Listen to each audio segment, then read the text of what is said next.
नमस्कार, श्री गुरुदेव दत्त आमचा परिवार या यूट्यूब चॅनलवर आपलं स्वागत आहे। आणि आज आपण पाहणार आहोत कुरकुरीत खुसखुशीत खमंग अशी चकली कशी करायची। त्यासाठी आपण घेतलेला आहे 2 किलो रवा व 2 किलो तांदूळ। हे तांदूळ आणि रवा भाजून एकत्र करून दळून घेतलेले आहे हे पीठ। आणि त्यामध्ये आपण घालणार आहोत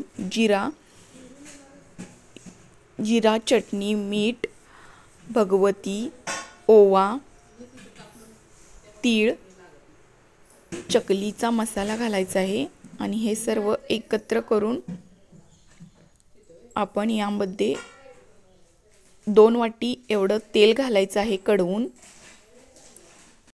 हे थंड झाल्यानंतर सर्व एकत्र असं मिक्स करून घ्यायचं आहे, जेणेकरून हे तेल सर्व पिठाला लागेल असं। आणि त्यानंतर आपण गरम पाणी करून हे थोडं थोडं मळून घ्यायचं आहे।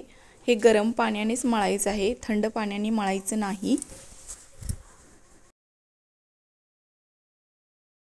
आणि आता आपण चकलीच्या साच्यामध्ये हे पीठ घालून चकल्या पाडून घेणार आहोत।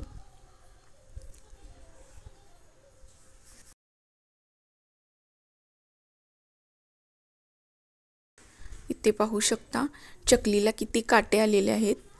खूप छान आणि सुंदर अशा या चकल्या पडतात। आणि एक एक करून या सर्व चकल्या आपण पाडून घेणार आहोत।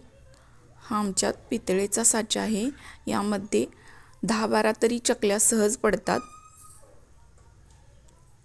खूप छान आणि मस्त असा चकलीचा कलर सुद्धा आलेला आहे, तुम्ही पाहू शकता। आणि इकडे आपण गॅसवर चकली तळायला घ्यायची आहे।